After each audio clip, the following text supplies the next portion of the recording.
You've been licked by your dog probably 100 times this month, maybe today. And each time, you did what most people do. You laughed, or flinched, or wiped your cheek and moved on. But here's what almost nobody knows. The specific way your dog licks you, where they lick you, when they do it, and how long they hold it. Each of those details is a distinct signal. A different sentence in a language that's been running between your two species for over 15,000 years. By the end of this video, you won't just know why your dog licks you.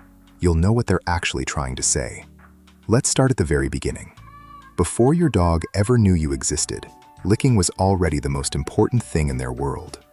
In the first hours of a puppy's life, before their eyes open, before they can regulate their own body temperature, their mother licks them continuously. Not out of affection exactly, out of necessity. That licking stimulates breathing. It activates circulation.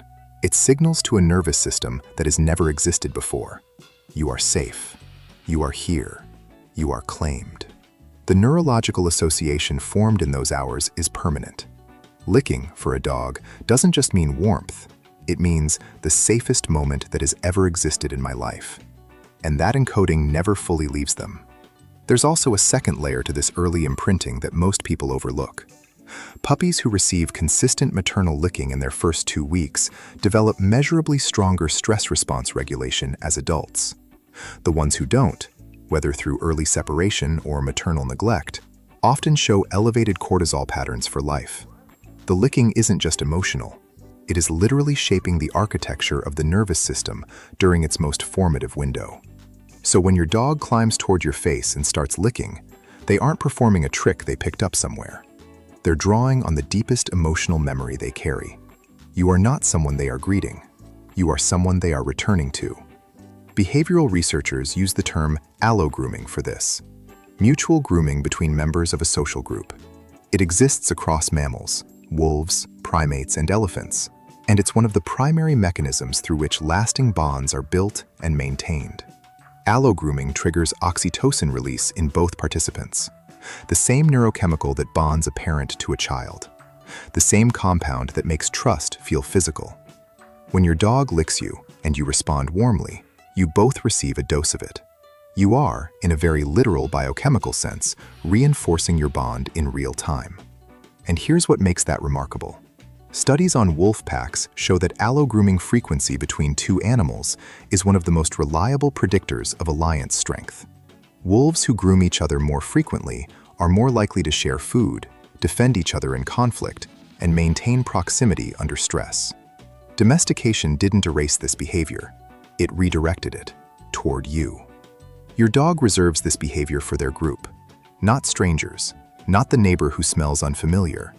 You, specifically you. Every time they lick you, they are, in the vocabulary of their species, placing you inside the innermost circle.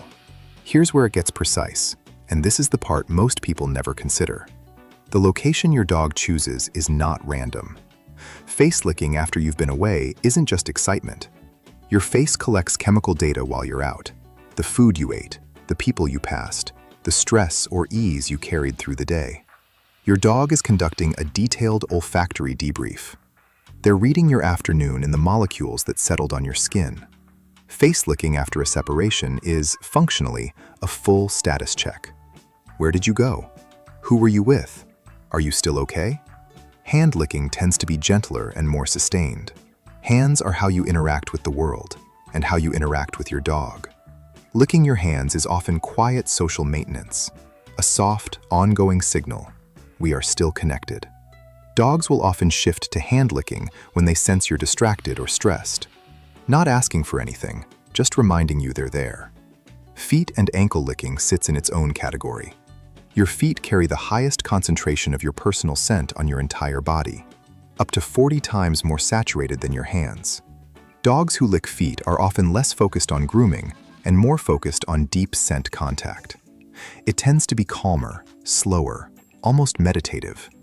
Less greeting, more anchoring. Wound licking is different entirely. Dogs have been observed orienting toward injured areas on their owners before the person was aware of any problem. There are compounds in canine saliva, lysozyme and histatins, with documented antimicrobial properties. This isn't folklore. It's a behavior that predates domestication by thousands of years. Your dog isn't simply comforting you when they attend to a cut. They are doing exactly what they were built to do. The instinct that drove wild canids to clean each other's injuries in the field is alive and running in your living room. This behavior is the part that tends to make people pause. There are now dozens of documented cases, published in peer-reviewed literature, of dogs persistently licking or nudging specific areas of their owner's body that later contained early-stage tumors. The canine nose detects volatile organic compounds produced by abnormal cell activity, compounds that exist at concentrations far below what conventional early screening catches. What looked like affection was active assessment.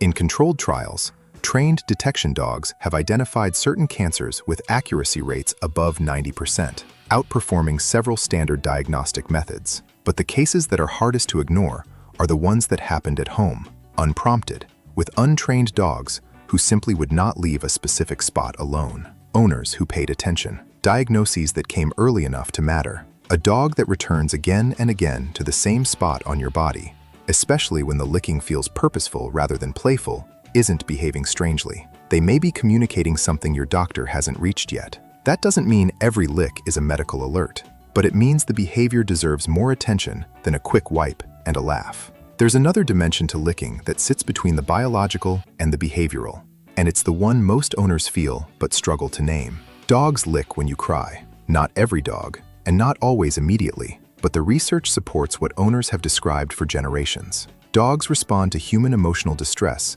in ways that go beyond learned association. A 2018 study out of the University of London found that dogs move toward a crying person faster than towards someone who is humming or speaking neutrally. And they approach with appeasement behaviors, including licking, that they don't display in neutral contexts. When your dog licks your tears, they are not confused about what tears are. Their nose tells them something has shifted in your body chemistry. Cortisol levels, adrenaline, the hormonal signature of distress, is present in your skin and breath. They feel the weight of it. The licking, in that moment, is the most complete comfort response available to them. They can't ask what's wrong. They can't bring you a glass of water. They can close the distance and offer contact. That matters more than it sounds. In human relationships, we often measure care by words. Dogs measure it by proximity and touch. When your dog presses against you on a hard day and works quietly at your hand or face, they aren't performing a behavior. They are making a choice, in the only language they have,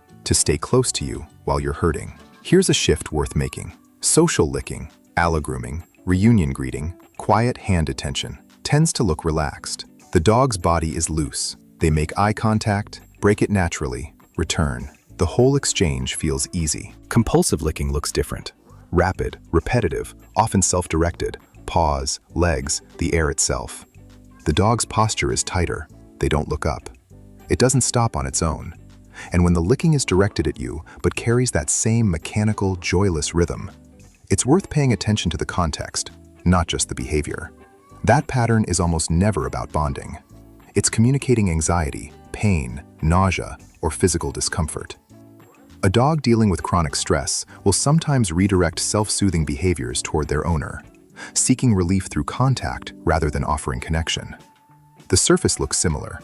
The need underneath is completely different. Dogs don't have the option of saying, "I'm not okay." They have behaviors. And licking that doesn't fit the social pattern is one of the clearest signals they can offer. If the licking has changed recently, in frequency, location, or quality, that change itself is the message worth listening to. Every dog owner pays attention to when their dog licks them. Almost nobody pays attention to when their dog stops. A dog that used to greet you with that full-body, face-first ritual, and no longer does, isn't bored with you. Dogs don't quietly outgrow affection. Trust doesn't disappear overnight, but it does erode slowly, through environments that feel unpredictable, through stress that built and was never addressed, through pain that went unnoticed for too long.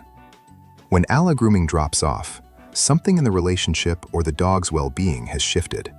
That withdrawal is worth taking seriously. And then consider the opposite.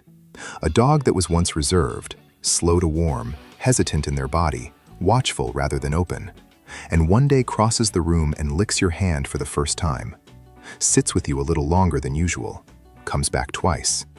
That is not a small moment. That is trust arriving. Something in them decided you were safe enough, consistent enough, worth the vulnerability. You didn't ask for it. You earned it through 100 ordinary moments they were paying far more attention to than you realized. And they're telling you so in the only language available to them. That rough tongue against your cheek is not a quirk. It's not reflex or habit or just something dogs do. It is one of the oldest forms of connection between your two species. A ritual that says, you are inside my circle, you are safe to me, and in the way I know how, I am taking care of you. 15,000 years of living alongside humans, and this is what your dog carried forward through all of it. The impulse to reach toward you and say, without a single word, you matter. Now you know how to listen. If this changed how you see your dog, share it with one person whose dog has been trying to tell them something for years. Subscribe and leave a comment below. Where does your dog lick you most? We read every single one. Thanks for watching.